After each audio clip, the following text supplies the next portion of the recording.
Where's Maud? Uncle, don't touch me there. Don't do that. Listen, we have a very, very important announcement. Really?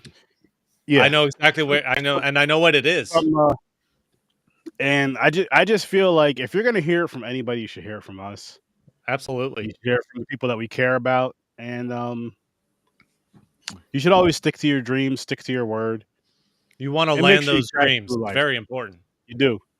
Without further ado, if you guys don't know what the fuck I'm talking about, you're gonna see this. You're gonna see us talking about this, or bringing this important moment up a lot. So here it goes.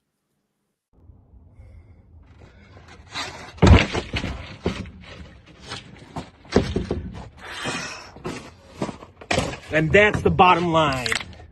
Because the Master Shake says so.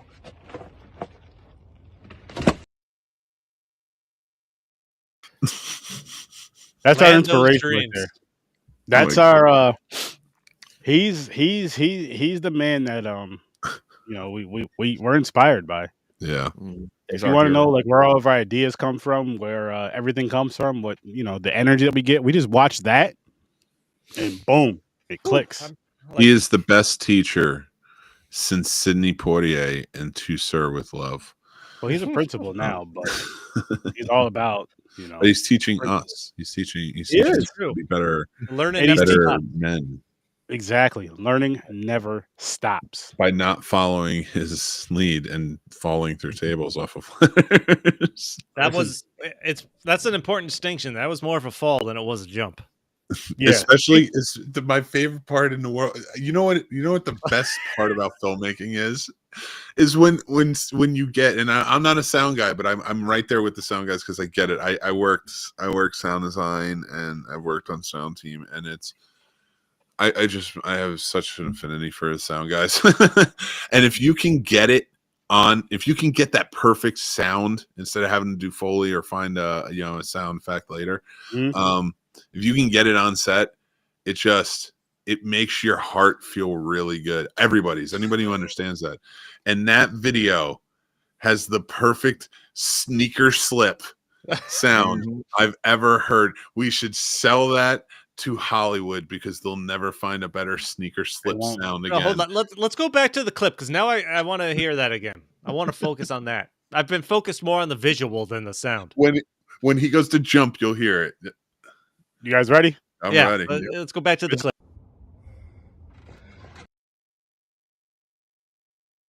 Very good. Okay. All right. Do it again. Yeah, I got it. That's a good sound right there. That's like the perfect precursor to the accident sound. Yeah. Listen. He is just on another level of inspiration, I gotta text him and just be like, we are analyzing your video. Slow motion, scene by scene. You should. We are sports analyzing your fall video. See the face of fear. I just want to say that, Dan, you are the inspiration of Popcorn and Pints. We lived through you as you lived through that table, and we just want to thank you because you showed us the light. You opened the eyes of us all. I want to tell you Hakuna Matata, and I gotta say this as a friend. I would have held the ladder because I love you and I care about you, Dan. But the way that video went was perfect. Do it again. No, don't do it again. I had to send him that because we want to see that again. You can't trust me holding the ladder. Yeah, I think he needs a larger ladder.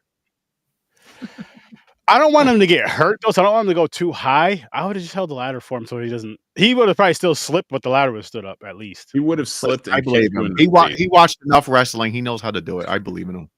He didn't. Honestly, he may have been better. Do it correctly. He may have been better going in like slippers or socks, something with like a soft bottom. Yes, it would have been wet, but he wouldn't have slipped between the rubber of the the rubber in the middle of the thing. That's what I'm saying. It's insane that he even climbed to the top of that ladder in wet sneakers on metal. No, he did great. Don't get me wrong. Yeah, he did. He made it up there. I was like, holy shit! And he spun around. You're was like, absolutely I right. was on He this did guy. all of that perfectly. If you were like, hey, that was great. Like if they did that in the WWE, you'd be like, holy shit, that was. I mean, these are professionals. He did it perfectly. You're right, but he didn't land it. That was a botch. No jump, he fall. Like I said, like a half a foot or a But foot. for before he would have us, stand its head on the wood only. that's Master Shake though. That is what Shake is gonna do. Yeah. That's what Shake is gonna do, and I hope he does it Fucking again. So wild, dude. And it That's was the perfect fall though. It was the Yeah. perfect fall because the ladder kicks back. He hits that table and it breaks perfectly. Let's say this, man. Can we all agree that at least he can't? We know, as far as we know, he doesn't know how to do a backflip. No, stop. I'm just saying, he does not know how to do a backflip. He just jumped That off. doesn't of it. sound Let's- like encouragement at all. No, I wouldn't encourage him to do that. Just to jump off. Don't do it. Next, I'm okay, trying to next kill him. challenge. In the summer, in a pool, he climbs the pool ladder. He has to do a backflip into one of those tubes. No, he's gonna die, and it's gonna be our fault, and I don't want that for my friend. First of all, I think the youngest person in this show should be the one to do that. Nah, black people don't do shit like that. Yeah, okay. Now that Aaron, default Aaron to the can't youngest- swim. to the youngest Caucasian. Who's that? How old? You guys are all like 40 something, right? Aaron can't swim. That's, Oh, this nigga can swim. Don't let that fool you. I don't swim You in went the to ocean and Crystal all that, Lake. You had to learn. that's true. but the pools, I did go to. Camp Aaron's like, Crystal you're not Lake. gonna try to trick me on a boat. I'll jump over and Nope. swim. I know how. Fuck that. Nah, I ain't even Who- getting on the boat. Who is the youngest Caucasian? Aaron, Yeah, who's the youngest out of you? How old are you, James? I am 42. I just turned 42 in January. Chris? I'm 41. Mick? I'll be 43 next month. Uh-oh. Oh, all right. So it's you, Chris. You're the baby. Means you No, gotta do all you the can't just pass it off because you have some rule about like listen. Being black. I don't like I'm black. It That doesn't count. I'm black. I'm black. I Listen, can't do it. It counts. It counts. It's You, I don't you're not think gonna it you're not does. gonna pull your fucking race card here. That's like I you're think- saying, hey James, climb a ladder and dunk. I'm like, I'm I pretty can't. sure White they just people don't dunk. outlawed that with an executive order. that's I think what the executive order. Yeah, DEI is not a thing anymore. Well, You real can't nigga have is it. still a thing. RN. And I'm one of those, and we ain't doing that dumb shit. You know what? I'm Yeah, gonna do? exactly. He says this, DEI I'm is gonna not- look, I bet I find more than 10 videos of black people doing stupid shit. Oh, we do dumb shit, just not that. I mean, in those ones, that's the There's gotta- jackass hey, niggas. That's not me. There's got to be black Bills fans out there that have gone through a table. Listen. It's funny you say that. My barber is a Bills fan. That's the only black person I know that is a Bills fan. Oh Jesus. I'm not saying there's not black Bills fans out there, but shout out to you know what? Shout out to all the white sports fans that it'll be a blizzard. You guys just have your shirt off with whatever letter you have. I'm painted on your white, and chest. I think that's insane. Yeah. Are you guys that white? Please say no. Or I've one, painted they my- have to pregame. Hey, They have to being get drunk- drunk so Not bad being they drunk, don't feel Chris. cold. Not being drunk. Let's say you're sober doing this. If you're drunk, was that's sober. different. Yeah, you'll die. You gotta No, feel I have warm. not You gotta done it get drunk. outside. I have not done it at an outside event. I have gone to a pay-per-view wrestling in person back in the day with Shawn Michaels, and me Oh, and hell two yeah. buddies did HBK on our chests. See, if it's warm or indoor, I would do that. I'd be down to do that. But outside in a blizzard, fuck that. That's a different Oh, level. God, of no. fucking- I'm gonna tell you all. Listen, I've been deep diving into these fucking movies. Hang on, Mick. You got to answer the question first. And then we'll get into the movies. We're talking about important stuff. Wait, what's the question? What do I have to say? I don't even know the question. Sports I fan don't or even whatever type know of what fan, the fuck whatever I'm type of fan that you are. I'm it not doesn't even have to taking be my sports. shirt off at a sports game. Is that the question you're asking me? Would you take a I'm shirt not off in a doing blizzard to write a letter on your chest? It could be a No. movie thing. You're a scene sign, No, me? No. like a film fest. It's a Like, winter why- outside film premiere for your favorite movie. And Or There you why would I have my shirt off in a blizzard? Ask your I people. guess- I don't know. I guess I had to run outside to save somebody or something. and my shirt It's has not no nothing to- heroic shit. It's just because you're doing something that you enjoy doing. it's an outdoor screening in the middle of winter of Two Girls, One Yep. Cup. Oh, You know what I enjoy doing? Staying Jerking off? inside during blizzards Yeah. with your shirt off? with the shirt on. Oh, you know what though? He does have And a blanket. fancy indoor fire pit, Chris. So He Yeah, does. indoor Oh, fire the pit. indoor fire, the fancy indoor fire pit. I forgot about that. yeah. I forgot how that started. I don't even know how that started. Where I It have was a trash rambling can. on, but he's drunk. Mr. Fancy over in the corner with his Yep. indoor fire pit. You got to invite us over for some shit like that. I'll roast some marshmallows or some shit with you guys. Indoor marshmallow roasting. That We're is cooking high rats class. over the trash can. This is our living room trash can. Welcome. But it's a really nice fire pit. It's not even like the trash can. It's like a really expensive, really nice fire pit. He just decided he doesn't want to get bit by mosquitoes, so he just put it in. He just put it in. He put it inside somehow. It's a miracle of modern science. It's amazing. We open the window and we blow a fan towards it. He And drilled that's a how all the hole. smoke goes out. Somebody Smart. drilled a hole in his roof and he lights a fire inside. It's wow. Yep. He has a chimney, an indoor chimney. Yeah, Indoor chimney. an indoor chimney. I meant to say a self-made chimney. But people, listen, that's not why we're here. We're gonna get to why we're here first. The reason why we started the show like this because there's a lot of podcasts that start off with a bunch of bullshit before they get into the good shit. That's what we're doing for you guys. Besides this, I gotta show. And what you learn from that video, people, is don't wear condoms. What? This is the movies we're talking about tonight. Listen, We're that table bonding. was not wearing a condom, and it got it took it too hard. Exactly. So let's kick this off, guys. I got a theory about the Bond women dying. Wait. Out of the things that we're talking about tonight, Dan falling through a table is the best reminder of not to wear condoms, not James Bond. No, James Bond is where you should wear a condom because he's He's number with two. A lot of women. He can catch I them. have a theory about that. I think the women are better off that the one he sleeps with dies because it saves him from a long thing of syphilis dying because he's spreading that shit worldwide. He is spreading something. He is spreading something continent to continent. Oh, No, definitely. we're not glossing over this. James just said it's better they die. Yeah. A quick death. So they don't have to suffer. Penicillin.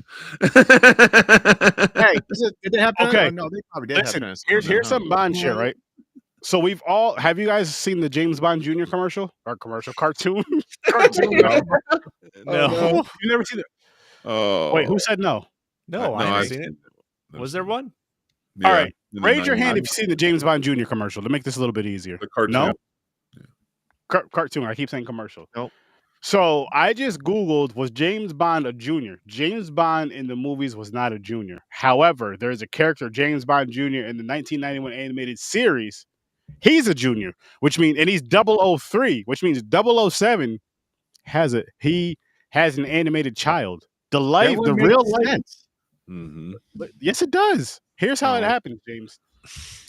He's been going raw for 25 movies. Once you go Yeah. raw for 25 There's- movies, There's that no way 26 there isn't a movie- James Bond Jr. somewhere. Okay, You're all right. gonna have an Well, child. let's figure out this math then. So, how old is James Bond Jr.? That's what we need to ask next. Well, Yeah, because Okay, then you hold could on. narrow it down First to the off- years. Hold on. I've been keeping the poontang count. So Yeah, no, that's my. Oh shit! I didn't type anything.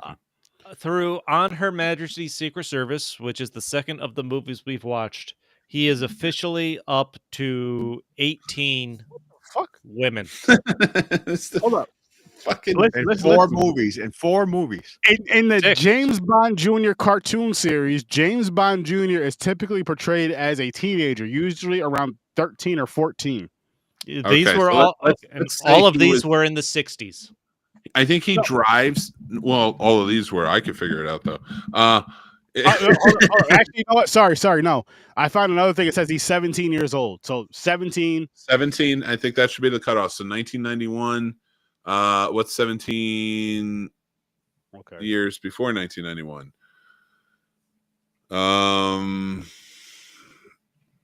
Somebody else do the math.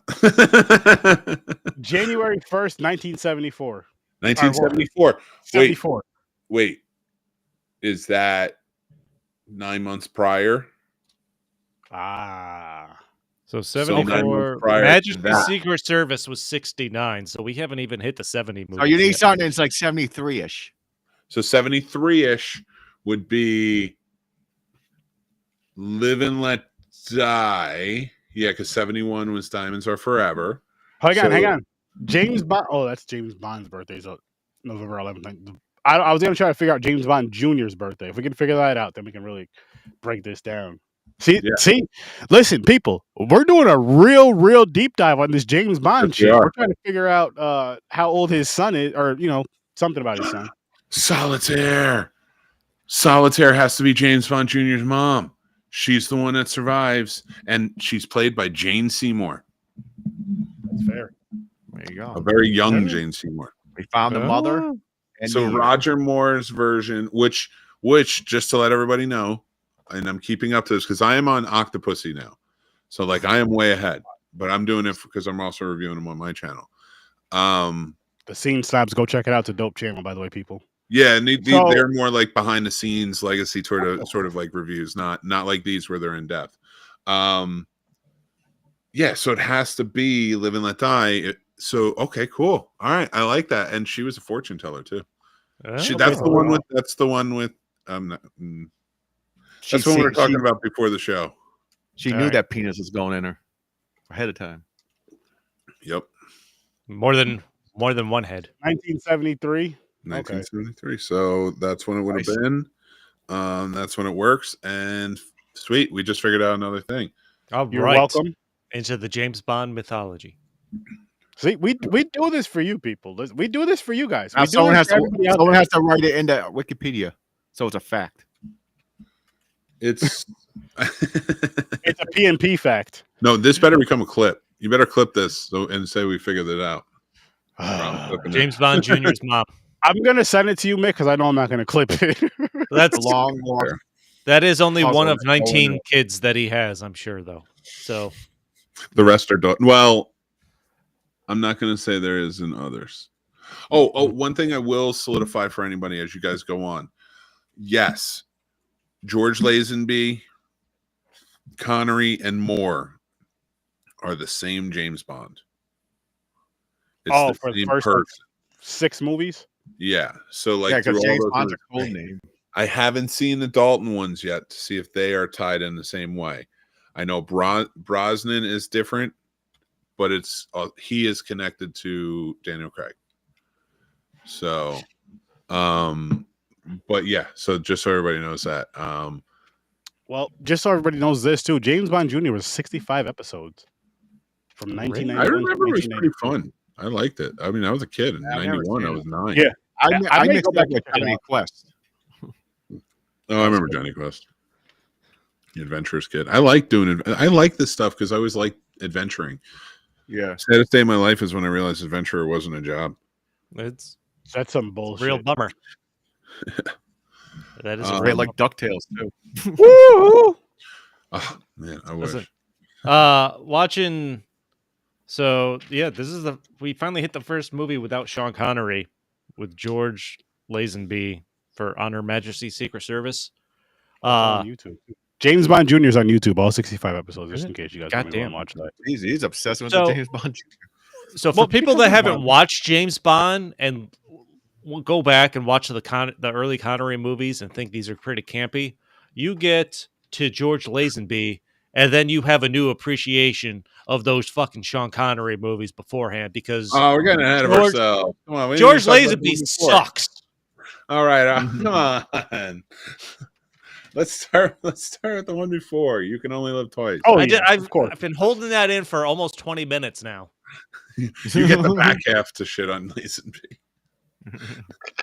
But argue for that movie too. Just kick it off, Mick, because I know you have a lot to say. All right, so I think there's some interesting stuff here. So You Can Only Live Twice, 1967, Sean Connery's 5th Bond film featuring Blofeld, where you finally see him. Yes. Mm-hmm. He was always the one with the cat. I will also say this, an interesting fact. Blofeld is never played by the same actor twice. Yep. So he's different in everything, and it's brilliant. So Released in 1967, You Can Only Live Twice was based loosely on Ian Fleming's 1964 novel of the same name. This was Sean Connery's fifth outing as Bond, and the first where Blofeld's face is revealed, like I said. And in this movie, Blofeld is played by Donald Pleasance. If you remember him, he played Dr. Loomis in the Halloween series. He was in The Great Escape. He was in Wake and Fright, a bunch of really cool movies that you should go check out. Yes, and he was the first Blofeld where you saw his face. The film embraced over-the-top spectacle, including an iconic hollowed-out volcano lair, heavily influencing spy films and pop culture. Screenplay was written by Roald Dahl, who wrote Charlie and the Chocolate Factory and other very famous works, who had no prior experience writing for Bond, but was a friend of Fleming. So I thought that was interesting. So the plot is basically, story follows Bond's mission to Japan, which is going to be a controversial conversation, I'm sure, to investigate the hijacking of U.S. and Soviet spacecrafts, a plot orchestrated by Spectre's Blofeld, hoping to ignite World War III. Bond fakes his own death, disguises himself as a Japanese fisherman, and teams up with Japanese Secret Service agent Tiger Tanaka and Bond girl Kissy Suzuki. Features the famous Little Nelly autogyro chase scene, a compact aircraft loaded with missiles and machine guns. And that thing was awesome. It was real. That was Yeah. A couple more things just to kind of cover. Sean Connery was fed up with Bond at this point and announced his retirement from the role during production. He disliked the excessive attention from fans and the lack of privacy while filming in Japan. Donald Pleasance wasn't the original Blofeld. John Reich, Weirich, I'm sorry, was initially cast, but was replaced after just a few days after appearing too grandfatherly. That's pretty funny.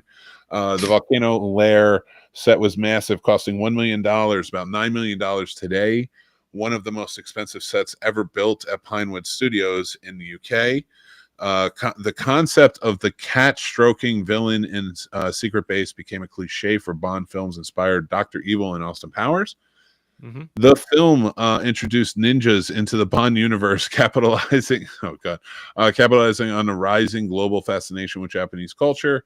It grossed $111.6 million worldwide, a massive hit, though slightly less than its predecessor, Thunderball, criticized for its over-the-top sci-fi elements and Connery's visible lack of enthusiasm.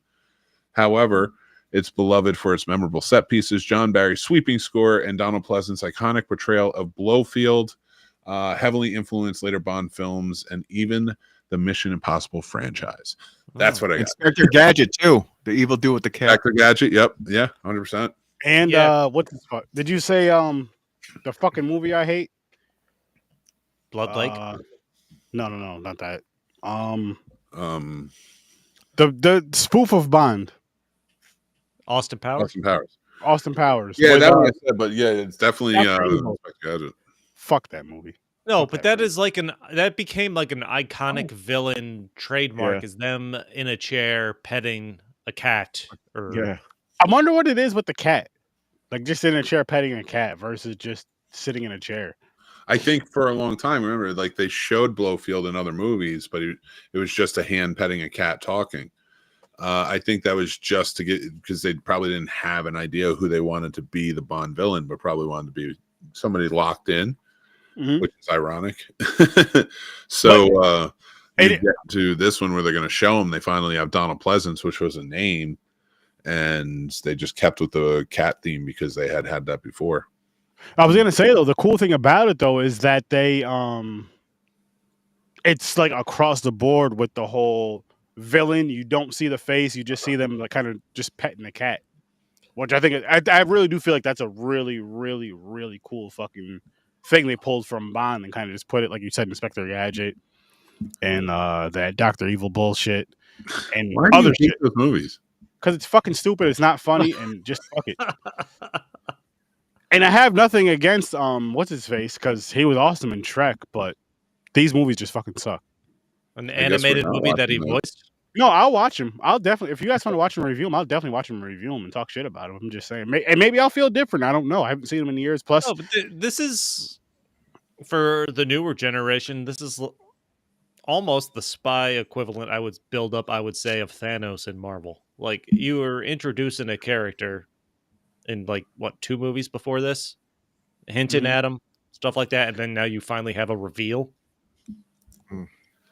I can't. So the funny thing about Blofeld is, because you see him in these 2 movies, and they're played by 2 completely different actors.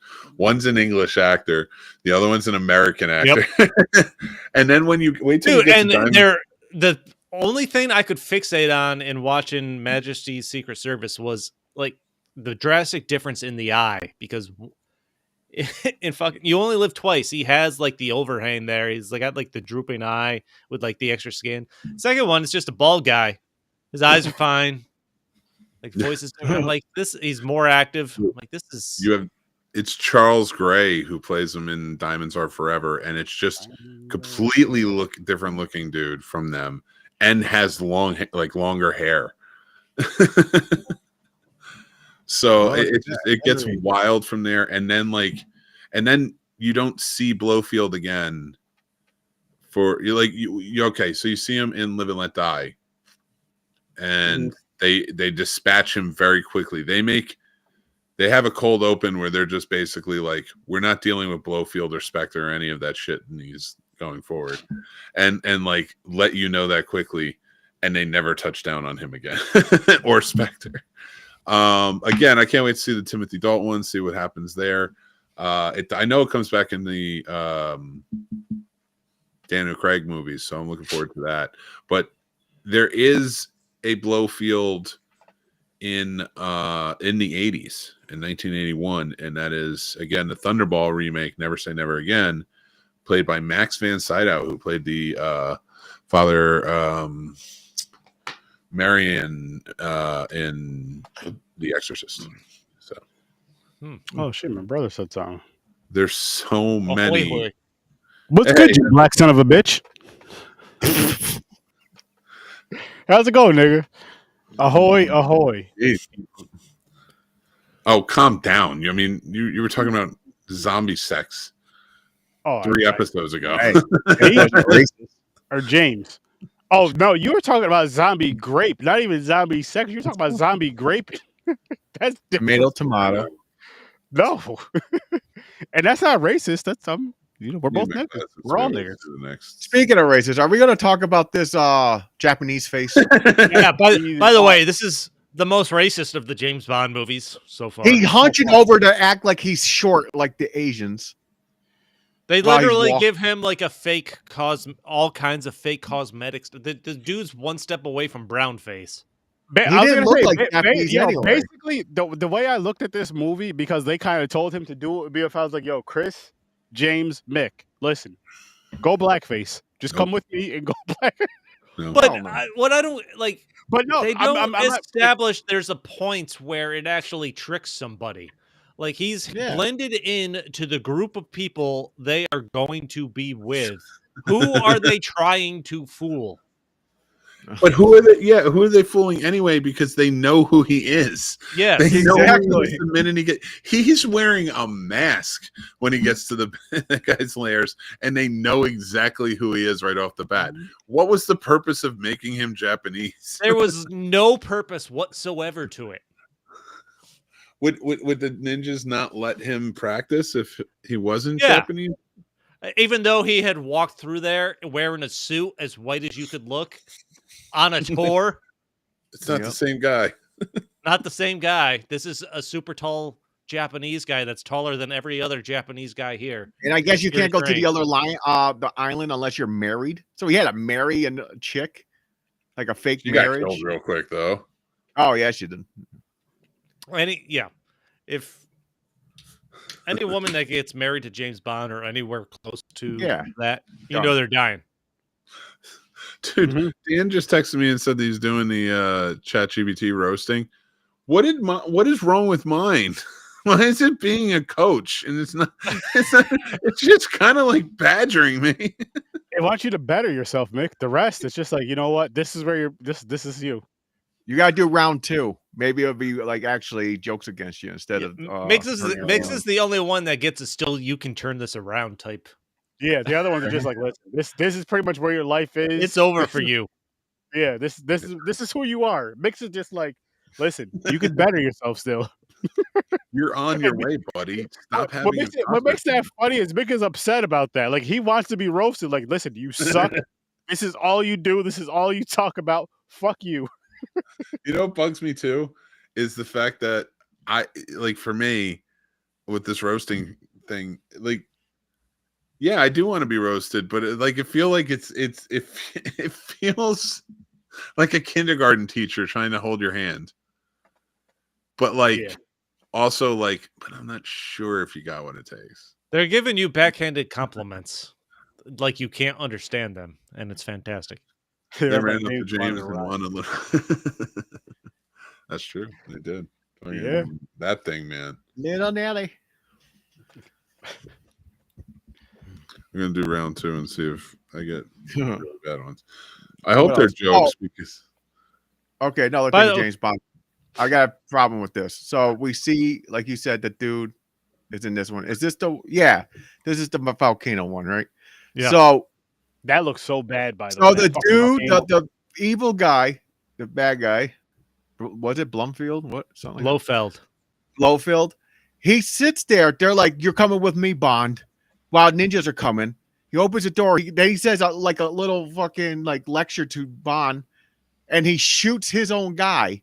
Instead of shooting Bond there, he goes, "Come with me." Then he gets in the cart he's going to drive away, aims the gun, I'm going to shoot you now. Stupid. Like, Eddie, just fucking shoot him. Like, That's no, what I'm I saying. can't kill you. It's like they're looking at their watch. No, I don't want to kill you to 6 o'clock. Yeah, it's wild. They're Maybe having a you walk got double around. that He's telling them how everything He's works. shooting his own people all around Bond. And what the? Dropping them in a freaking piranha tank. The piranhas. That's right. This one has the piranhas. Then they got that big, the Nazi-looking white dude that's always like a bouncer, like the bodyguard. Donald Trump isn't in this movie. Neither is Elon. That fat fuck those guys. Fuck both of them. Fuck Nazis. If you're doing this hand signal, fuck you. These ninjas had guns. If you got a problem with it, eat a dick. Matter of fact, eat a. Never mind. Oh. Wow. Listen, if you're throwing that's my favorite actor from Home Alone 2 and my favorite actor from Iron Man 2. You calm down. Well, was he in Iron Man 2? Best act Iron Man 2. He is. Yeah, he's great. He is. This is great. Canada cut him out of Home Alone 2 when they showed that. Canada needs to put him back. That's why he's going to find the concierge. How does Kevin find the desk? That's without why that Trump's trying to tariff the hell out of him. That's why, because he got cut out of their version of Home Alone 2. Okay, can I rant for a second? Of course, because I am really pissed about these movies that are getting edited. It's bullshit. First of all, God, I'm so disgusted by it. For real, I am with you on that. The editing, the movies and shit. Like once it's out, it's out. Like Amazon cut out the fucking whole part of It's a Wonderful Life. That's the most important part. When he was never born.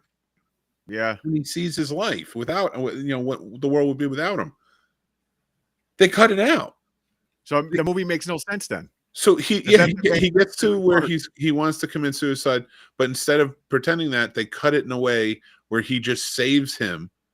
And he goes to the bridge because he's to say a prayer because he's sad or whatever. And then they cut it. He goes and he saves him. And then they're in the thing. They talk and they cut it. So Clarence goes, "See, George, you really did have a wonderful life."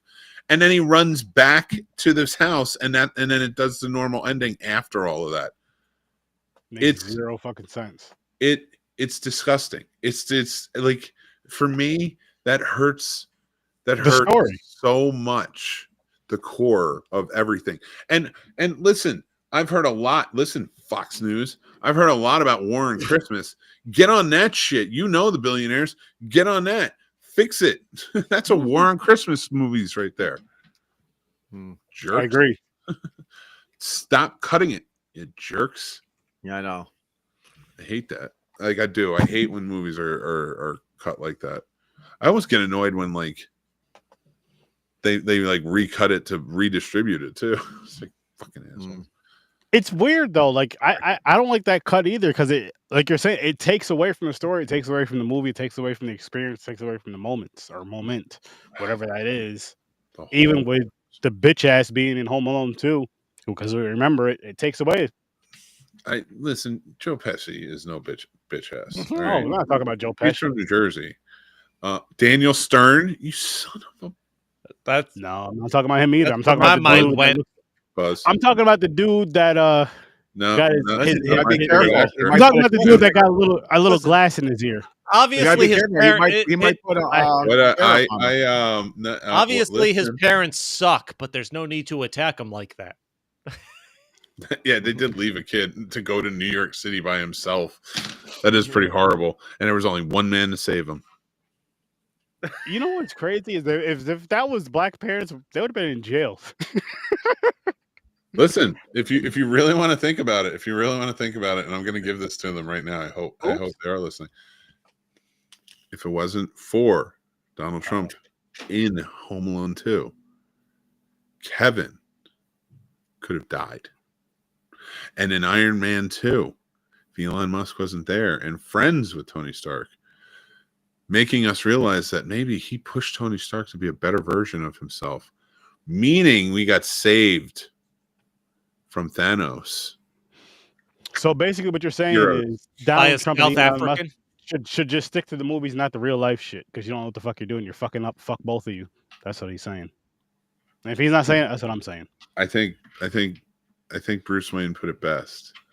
Give all of your money away. Mhm. And Bruce be Wayne Batman.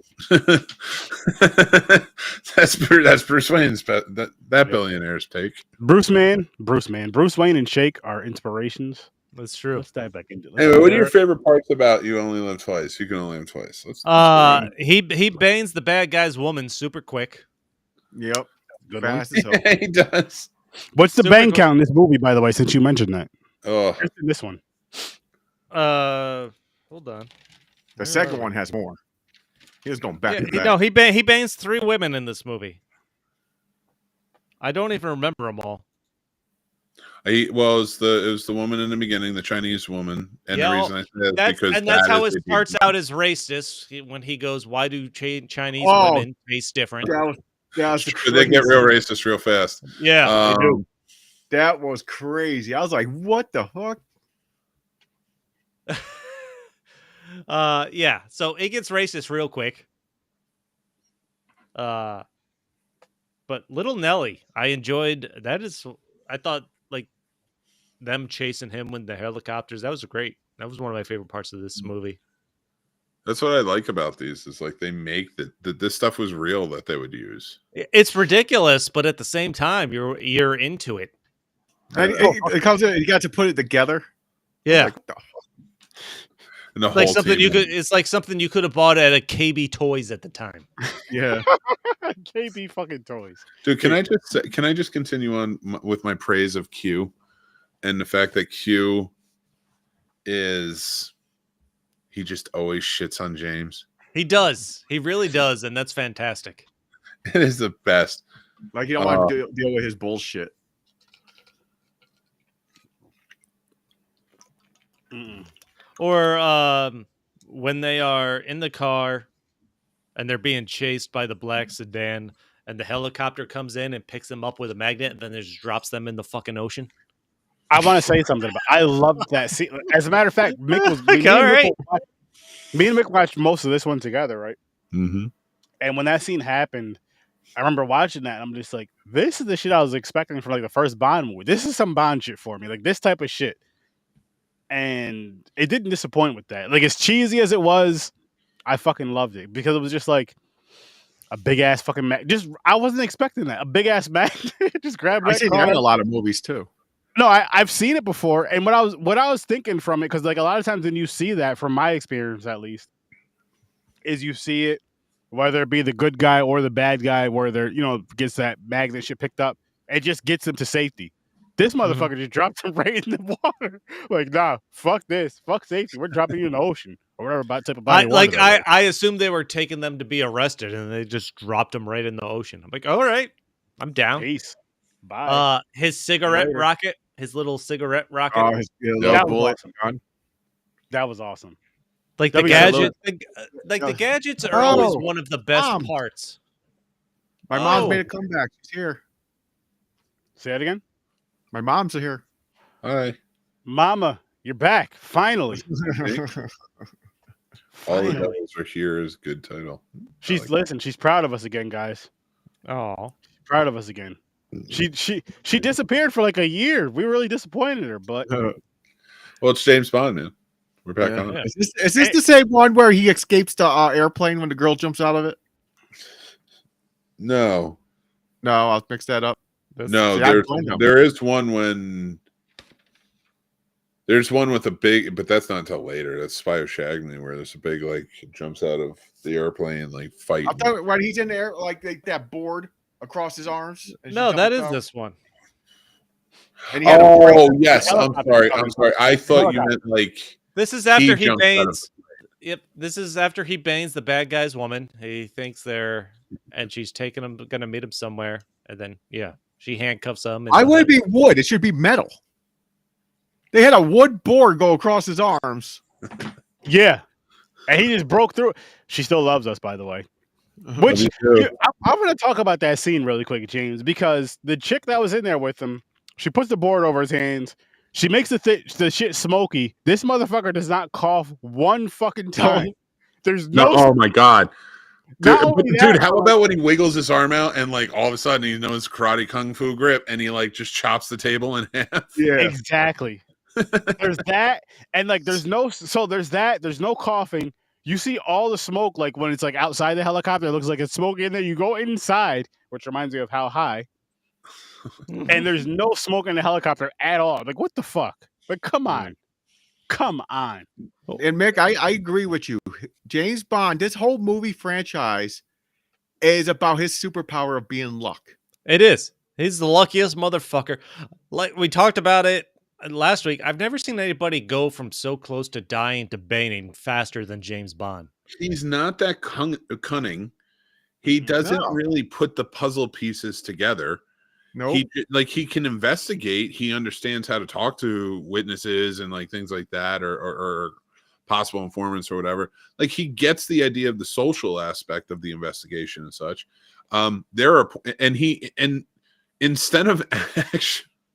Instead of actually collecting evidence, he just goads the bad guys into being pissed off enough to fuck up. Yeah. He And literally then he wins by luck. he knows who they are, and then he just willingly goes into their plan, goes with them, does whatever fucks just with 'em, yeah. to annoy He him. does. And He's he's a like, bad spy, I'm too too. fucking lucky to die, so let's roll with this. I agree with that, Aaron. So far, I think he's a shitty spy that He's fucking gets terrible. lucky. Yo, Gets There's- lucky, there's a- solves the case. there's a scene in the movie where he's just hiding right next to a filing cabinet, not behind it, just literally just crouching next to it, and they don't see him. How? I don't fucking know. Like I he makes even all said kinds that of while we were movies. watching that scene, and I go, check out this spy maneuver. The door opens and he hides behind a filing cabinet. They run into the room, and then he just hauls ass out of the room. Exactly. Yeah. As soon as those because what happens in that scene is like he goes into the room, right? He grabs. So He steals odd something. when he runs. He it. steals Looks something like from me. that safe. The alarm goes off. He goes into that room, Yeah. and then he tries to go to those door to that door. The door doesn't open until those guys come through it. He sits right in the fucking open, just sitting behind a file cabinet, then runs out the door. I'm like, what the fuck? Come on, James. Yeah, Oh my You yeah, should God. be a better spy than this. You should be a better fucking spy. You're horrible as a spy.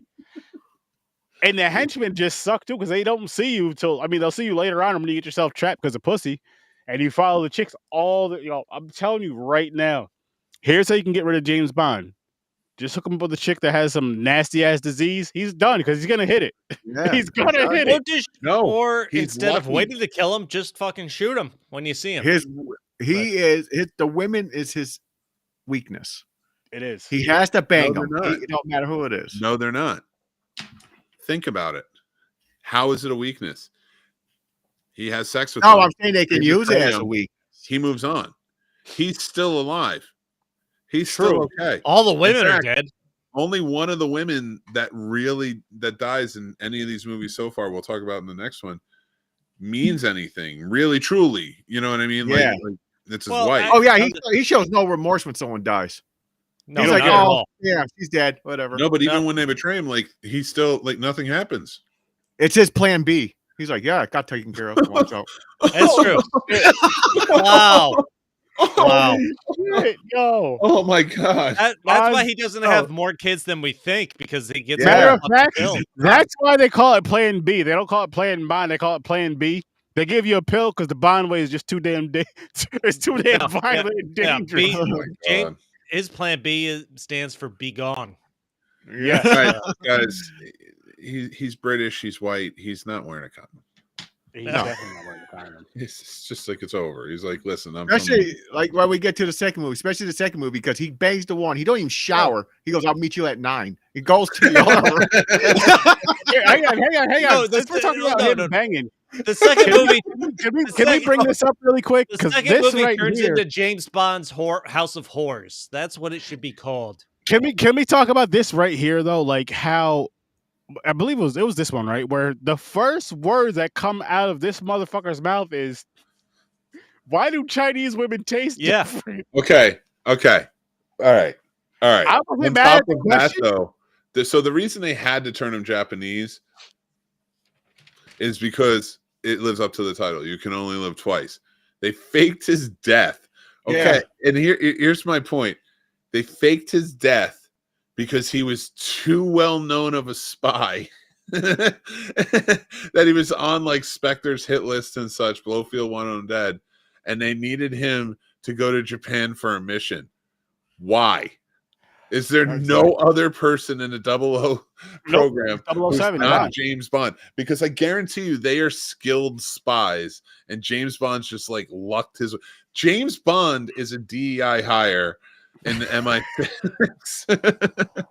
Yeah, where's 001 to 6? Where the hell are they? It's like that. What movie is it when they're like, "What's your super?" Oh, it's Deadpool 2 when Domino comes in. What's your superpower? Luck. Luck. Yep, Luck's not a exactly. superpower. It is in the James Bond universe because James Bond has more luck than a fucking 4-leaf clover. Yeah, he's Come on, lucky. yeah, he does. He really. If we go back to what was the first or the second film where you have the helicopter coming at him, shooting at him from the car to him just running, nothing happens. Nothing fucking happens. Then in this one, this nigga's a ninja getting shot at. No, Everybody and else not around only him is gets he a shot. ninja, he becomes a ninja in like a matter of days. Yes.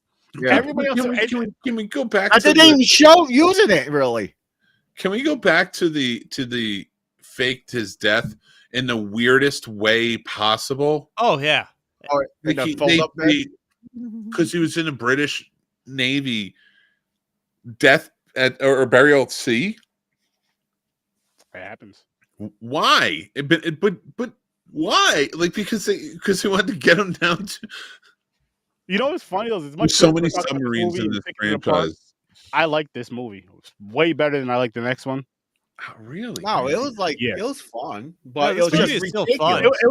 It was more fun than the second one, than the one we're gonna talk about in a little bit, and the gadgets and shit. I just had so much fucking fun with this Wow, one. Chris and Sturdy are just wrong for once. But while we're here, You can go fuck let's yourself. dive into the ratings for this one. And Mick, I want you to kick this one off if you don't mind, good sir. What do you rate? You only live twice. I will give a 5.5. It was fun. Okay. It's not one of my most favorite in the franchise so far. And if you guys want to know, Mick is our DEI hire on Popcorn and Pints. We don't pay him though. We don't even get paid ourselves. No, I've earned my merit as a Yeti. He is. He's 6'8". He's our 6'8" DEI hire. We need somebody I've tall. learned how to speak from the Himalayan. He handles the tall people. Yetis. He does. He's our JPB. Well, my JBP. He's my Jersey polar bear. Jersey polar bear. There you go. Oh, you gotta switch the B and the P. That's why I read it like that. JBP. Jersey. Oh yeah, you're right. Jersey Bear polar. Bear polar. Jersey Bear puncher. Jersey bear puncher, aka Bear of the Jersey polar bear. persuasion. Bear of the polar persuasion. Chris, what do you rate this one? I'm going with the 6. 6. James? I'm with Chris 6. I'll give this one a 6.5. All right. Give this one a 6.5. Well, when you let me know, and I'll kick it off. Yes. I think I'm Japanese. I really think so. I'm Japanese. I really think so. Are you hunched Yo, over and have little let's bags, talk about bag that, though. implants under your eyes? Because apparently that's all it takes. This movie made me realize Blofeld had a thing for redheads, and everyone appearance. Yeah, that's true. He does always have a redhead. Yeah. Oh, yeah. Little fiery. Out to you, Which, Mo. by the way, please, everyone that's commenting, please He's follow into Popcorn fire and Pints. crotches. What's He the is. Tim Mimosa moment in You Can Only Live Twice? What's everybody's Tim Mimosa moment? I forgot about His the tip Tim for me, it's fucking the filing cabinet hiding. Why? No. It's the ninja shit when they're shooting guns and he's like he's out in the open, does not get hit. How? I don't know, but like everybody else dies damn near, and they get everybody.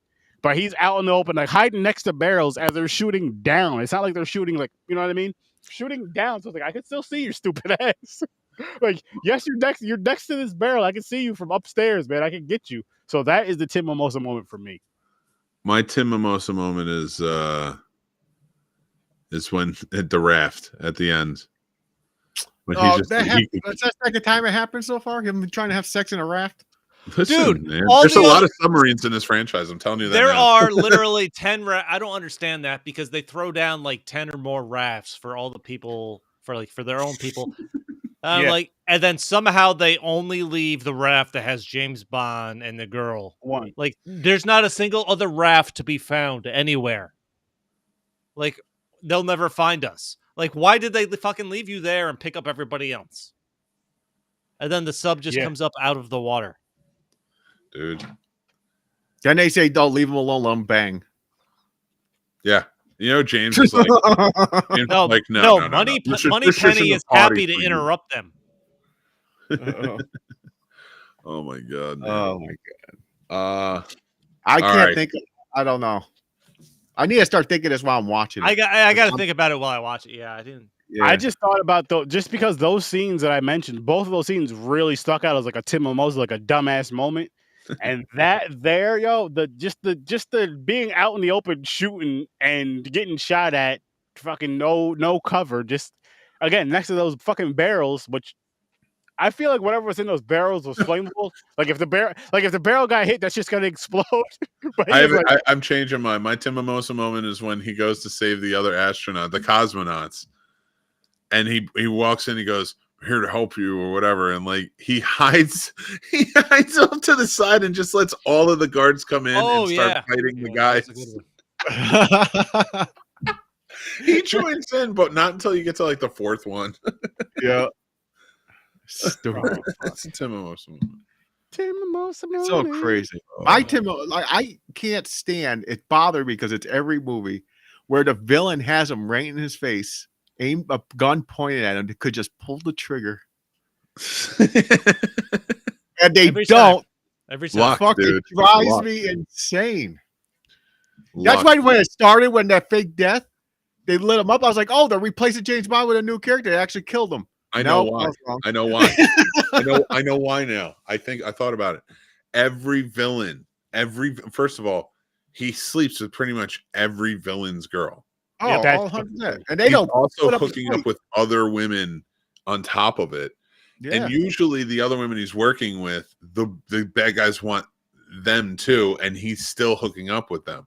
So I think it comes down to it's just envy and that's turning into like a hatred, but it's like there's this ego there that's like he has to see my plan through. That's how I get back at him.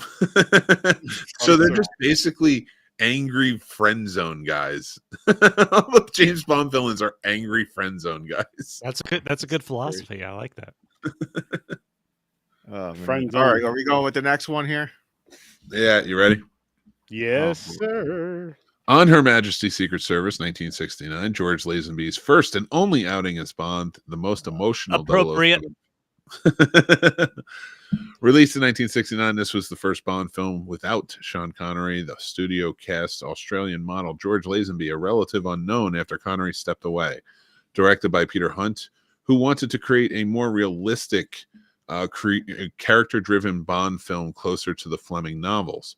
The movie is now considered one of the best Bond films, but it was met with mixed reactions at the time. So give it about 30, 40 years. The plot overview for this is Bond goes undercover in Switzerland to infiltrate Blofeld's operation, discovering a plot involving a biological warfare at a mountaintop clinic. He falls in love and marries Tracy Di Vincenzo. Also, it is important to note, because you'll see it in later Bond films, Teresa is her real name. And they do say that in this movie. So played by Diana Rigg, who is famous from the Avengers. A first for Bond, where he falls in love. The film's tragic ending, where Tracy is murdered by Blofeld's forces, is one of the most emotional moments in the franchise. Behind the scenes trivia: George Lazenby was discovered through a modeling gig.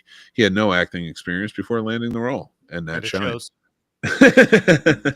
He walked into the Bond auditions with a Rolex, a Connery-style haircut, and a tailored suit from Connery's own barber.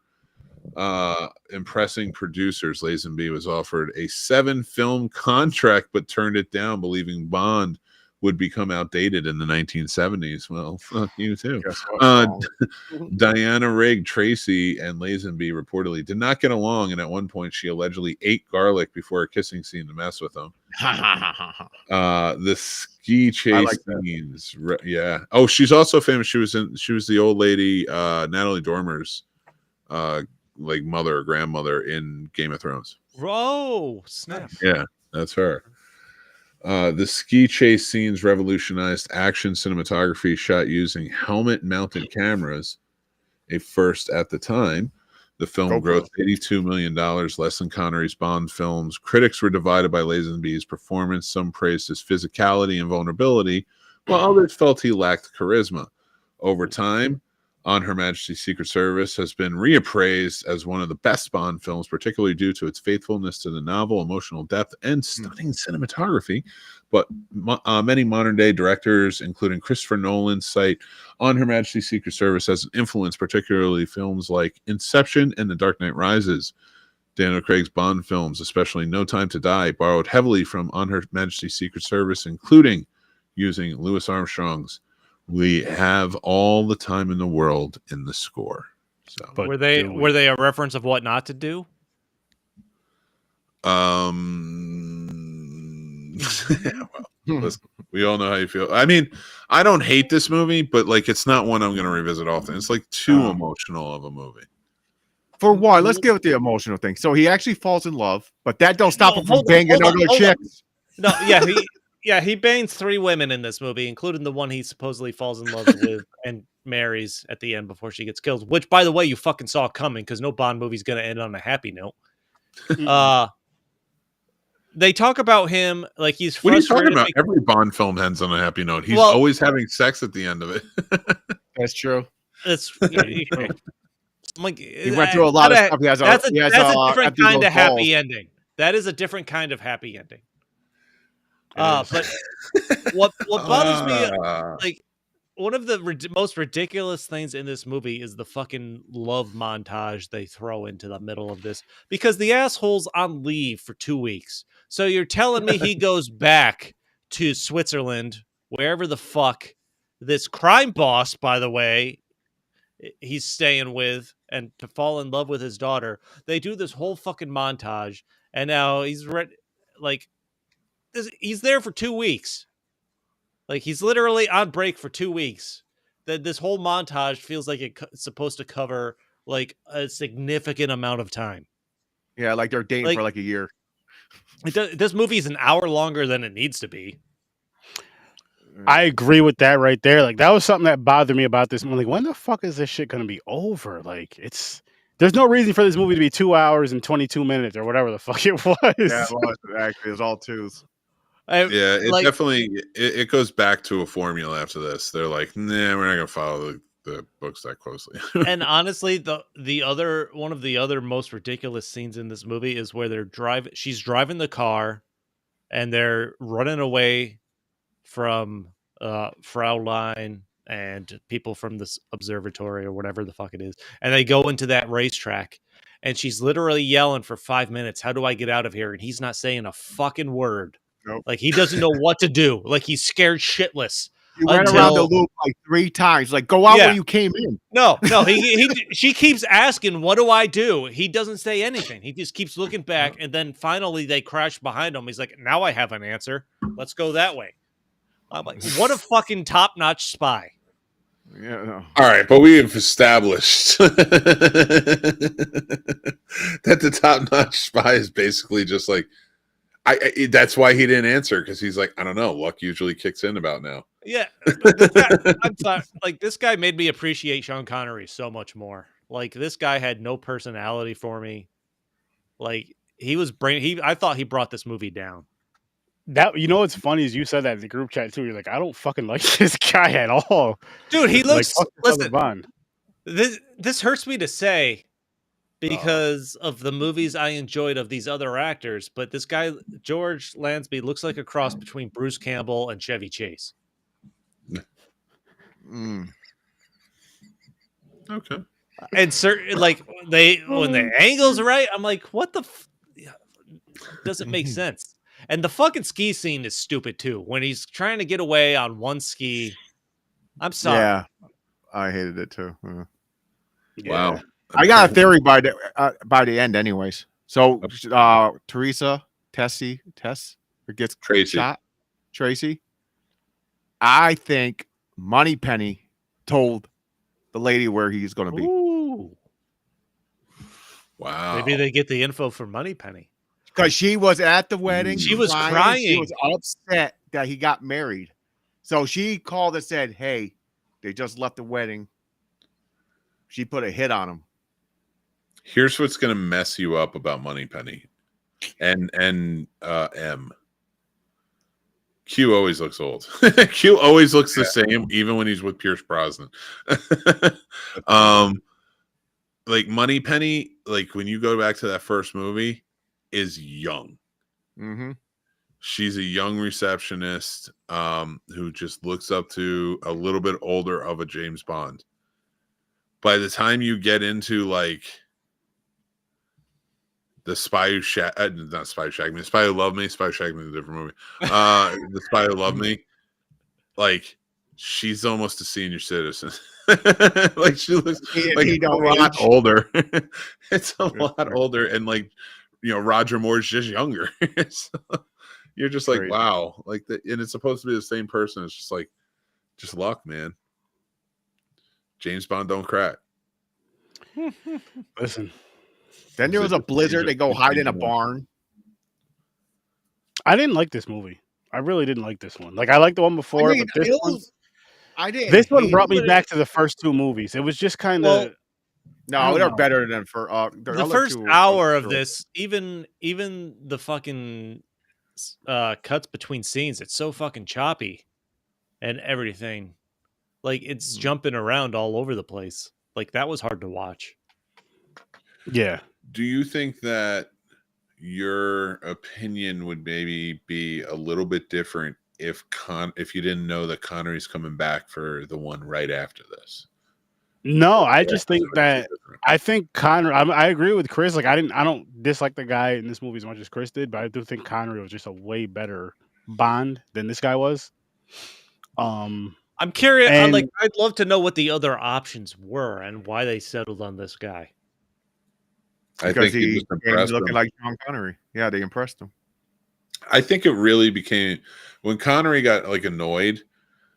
And this is just the tea. Like, I don't know if this is like legit. It was just rumors that I've like looked through and read and stuff, and like people have said Connery got annoyed and You Can Only Live Twice.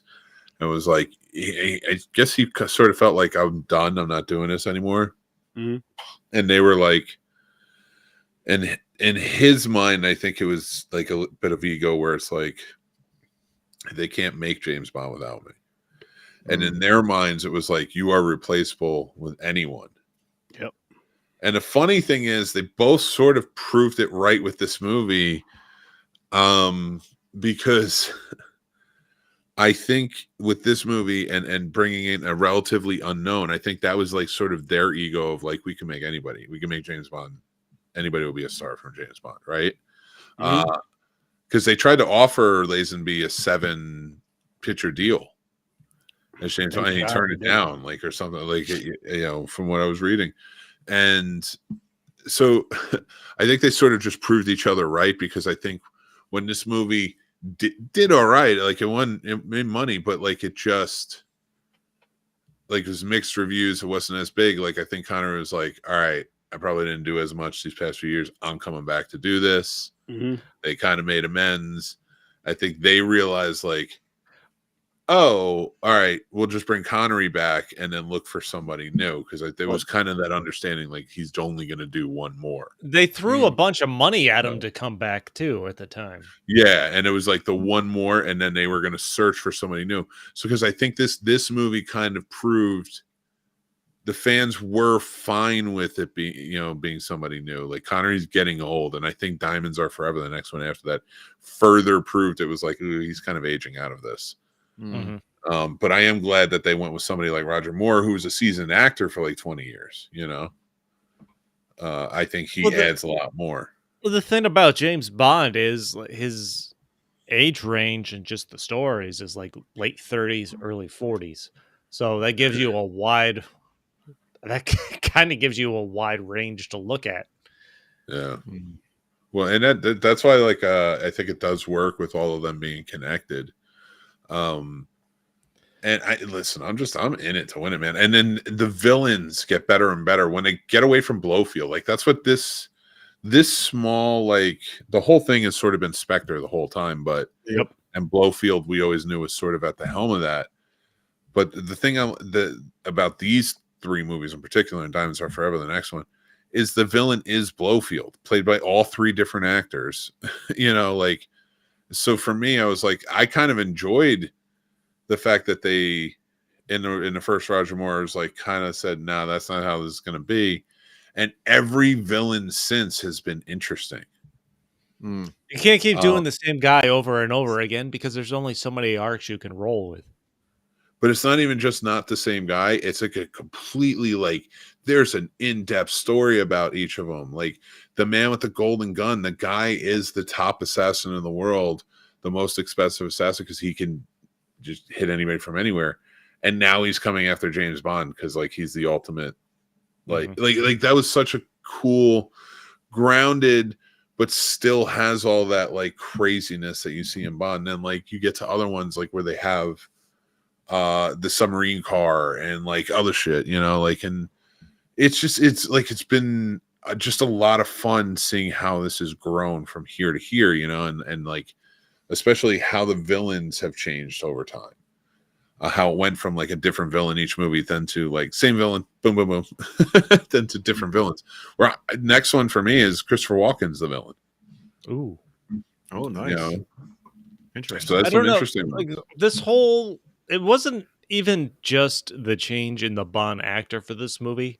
This had a whole different feel to it. You talked about them trying to make something more accurate to the book or something like that. Now, I haven't read the books. I don't know. Maybe it is. But just the tone they set with the first Connery movies before this was clearly a shift. Like, even when he's fucking sitting there trying to break into the safe and he pulls out a Playboy hidden in the magazine and he's walking through the hall with him afterwards. And the paper, I like, there's just a whole different feel to this, even with the spy shit going on, that I'm not interested in. Yeah. No, I agree with it. Sex addict. He even stole the fucking Playboy. You had to look at it while and he was leaving. This went from, I don't even know what this went from, but it ended up to James Bond's House of Horrors. With him trying to bang everybody in this mountaintop fucking observatory. Pretending to be a geologist or something. Pretending to be some kind of family tree researcher. And knowing that they're brainwashed didn't stop them either. A genealogist. I don't know why I said a genealogist. Yeah. Blofeld's brainwashing women to go out and kill people. And Bond's just trying to bang them all. I'm like, Yeah, he is. He tried to snap him out of it. Oh wow. He didn't try that hard. Out of it. Or, He didn't have to. Yeah, because he just has normal in the room and sex. they were ready to go. Yeah. And he tries to line 3 of them up an hour apart. There's the scene at dinner where he's sitting there and the woman writes like her room number on the inside of his leg. This is the only time I laughed.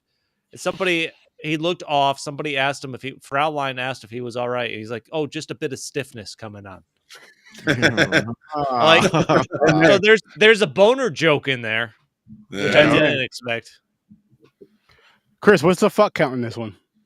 If I missed it, I apologize. He bangs 3 women in this.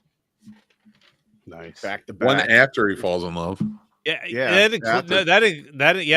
After he falls in love, so Bond is also a cheater. I was gonna say, what do you guys think about a married Bond? I don't like it. That's why I liked the concept of like he fell in love and like it was a sweeping, quick relationship and they got married and then she got like murdered mercilessly. So like I don't mind that. I didn't mind that. You know, that seems like a good change, and especially if you have like a long series of books about one character. Kind of shake it up. He kept going though. Every mission he would have cheated on her. I mean, we don't know that. Stop sleeping with the women. I think the timeline fucked it up in this. Like they rushed that relationship. Yeah, it was very. Again, he's on leave for 2 weeks, and now they have this like month-long looking montage. Like they should have ended this movie with them married and have her killed in the next one. I think that would have been more impactful. Okay. Yeah, because then I guess you can kind of build on the relationship more. You care more about it, but because it happened so fast in one movie, this was a lot to try to cram in. Even though this was 2 hours and 20 minutes, to have Bond fall in love to the point where he's basically given up banging every woman he comes across.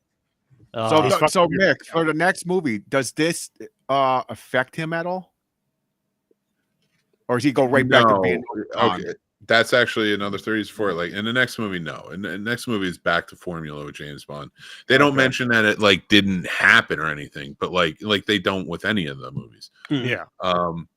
But in Roger Moore, I think it was Moonraker. Maybe I'm fuzzy because I'm like into them all.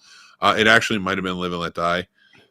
Is where he is at his wife's grave, and it says Teresa on it. You know, Teresa, and he's at his wife's grave, and then he's getting chased, and that's when like it becomes this whole big thing. So, so like they do reference it, and maybe this is where I'm getting it mixed up. It might have been Moonraker. Somebody says to him, it was like, "You had a wife who died," and he's like, "I don't talk about that." So like it is referenced, and that's how you know it's connected. The other biggest fucking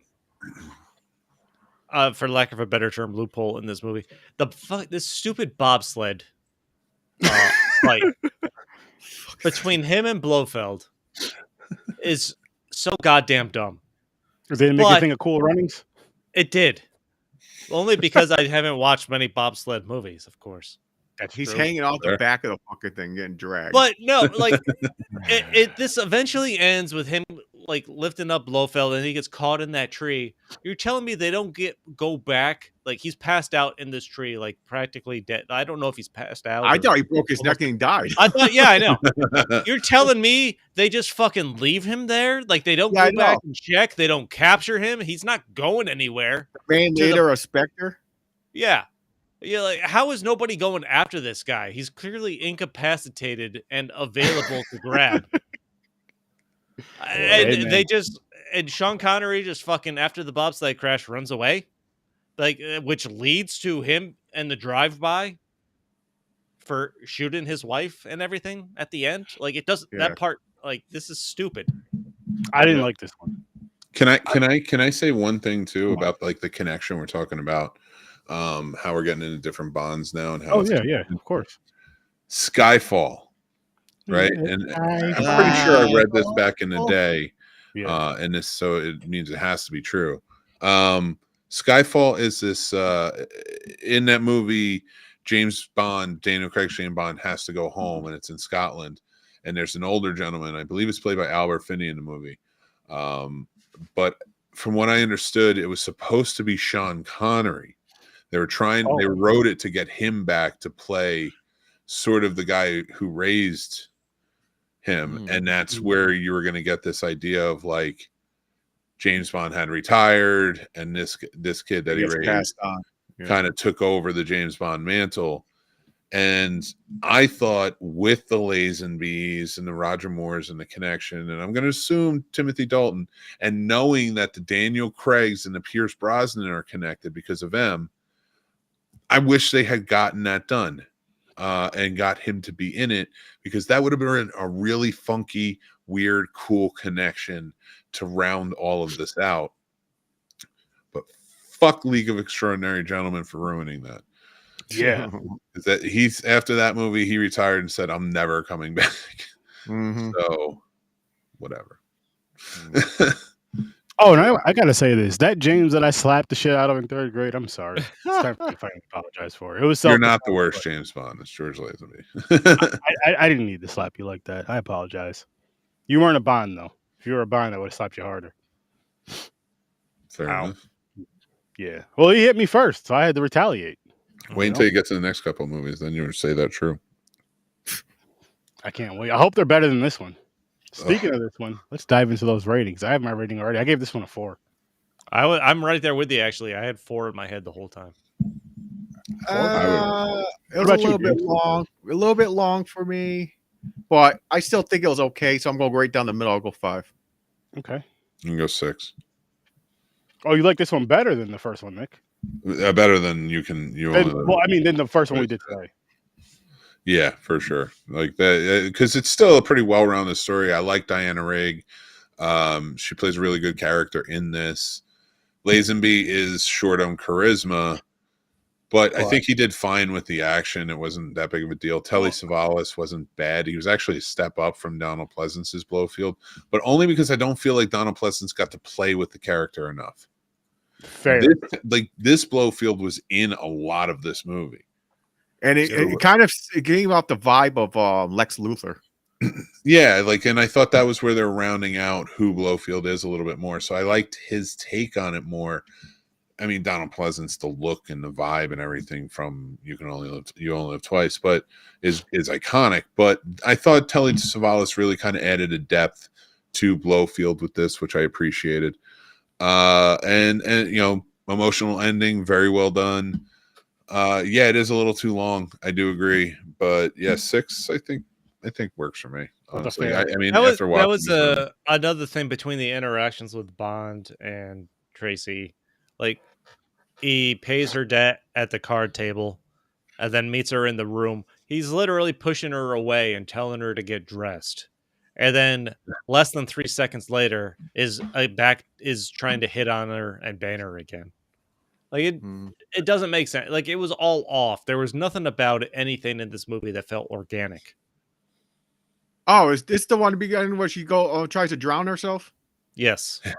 So Bond stalks her. He don't even know who she is. Yep. He stalks her. Then he sees her go to the water. He goes, "Oh shit, I gotta save her because I need a banger." Well, I think no. We don't know that he wouldn't have tried to save her if she was ugly. Listen, I think what you had here was It's a Wonderful Life scenario that they would have cut out on Amazon, but she was feeling down and wanted to unfortunately unalive herself, which was never the answer to anybody. And I don't make light of this, but James Bond got there before, I guess, Clarence with his oh my god, there's a woman in the vicinity. I have to try and have sex with her. Yep. And that's just what happened. So maybe he has a magic penis. No, I think he just has luck and maybe a well-sized penis. You know what's funny? Which one of these movies where this motherfucker took his pants off? She was like, "So it is true." That was this. Was that this one or the other one? No, that was the last one. How does she know? No, that all was the this dead one. girls talk. That was this one. They have to. He banged. Yeah, he drops his pants. Well, there's for- more survivors. I'm shocked that all the girls he slept in this one didn't die, except for Tracy.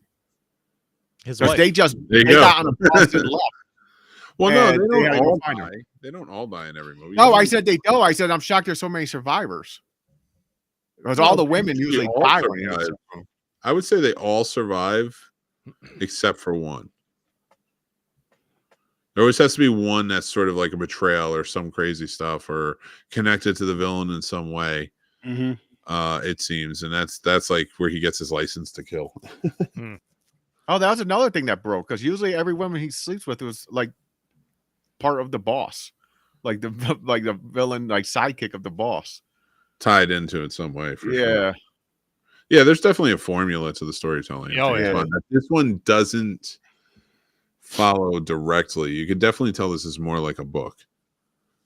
See, and it's funny you say that because I didn't realize that this was Bond was a book until you told me when we were talking the other day. Yeah. Have you read any of them? Everything's a goddamn book. Two Girls, One Cup was not a book. I haven't read Every anything. of franchise is like based off books usually. Yeah, no, I unless haven't you read go any. horror. Unless you go into horror, that's different.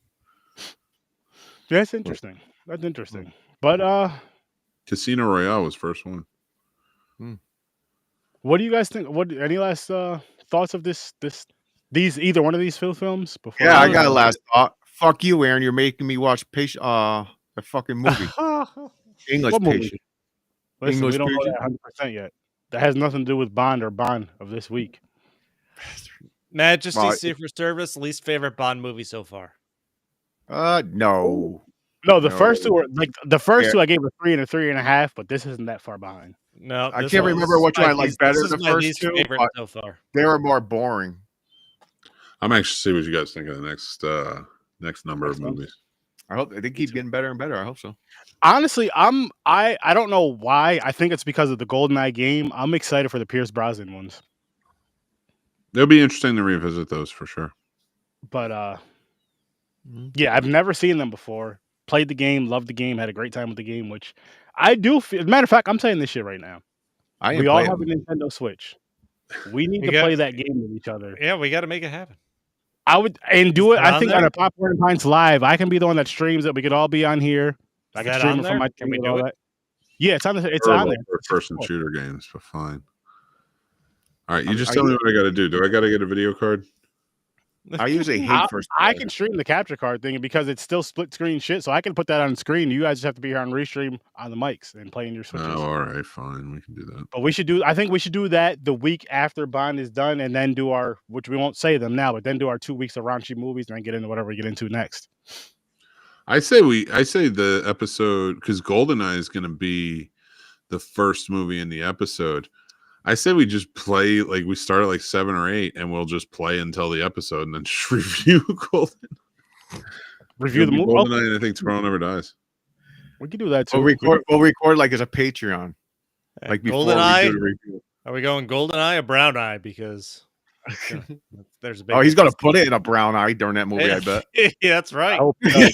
I hope he does.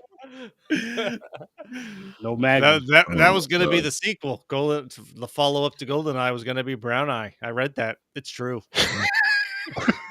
007, Brown I Eye. will tell you, you know what? This would have been a cool Double O movie. something. I understand why they didn't remake it because they don't remake any of the Bond movies because they're all connected. But I thought it would have been cool if Daniel Craig's version of James Bond did a version of this movie. 2 in a pink, 1 in the stink. All right, I'm going to bed.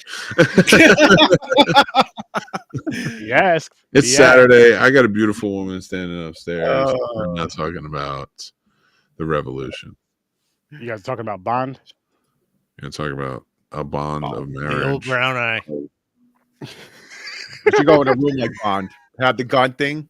Go in there. A Bond. James Bond. No, he has to go in there and say Manhattan. Mick Manhattan. Yeah. there you go. I might use my real name. There And you then go. be in a robe and just get naked. Shaquille Fuck O'Neal Jr. Just play out a Bond scene. Just throw her on the bed and just. I just want to thank Grandma for watching. Thank you, Grandma Susan. Oh, by the way, a lot of that's people in not the chat tonight. Thank everybody for joining. Oh, I get it. Yeah, thank you everybody for like commenting along and having fun. Oh, hell Yeah, yeah. Appreciate it. Appreciate you guys subscribe. tuning in, Hit the listening like to our button, shit. yeah. Sorry if I Yeah. ruined Bond for you by my It's fucked true. up James stuff. does that. He does. I ruin everything. You know. I But hit that sub button, though. Hit that subscribe button on Popcorn and Pints, please. Hit that subscribe button on Hit that ding. the scene signs. The scene signs. The scene stops. The scene signs.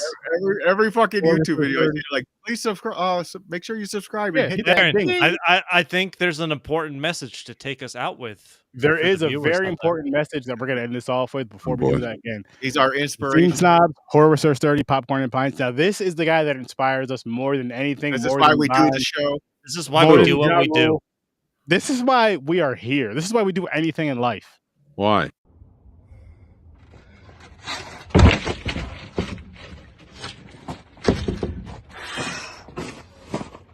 And that's the bottom line. Because the Master Shake says so.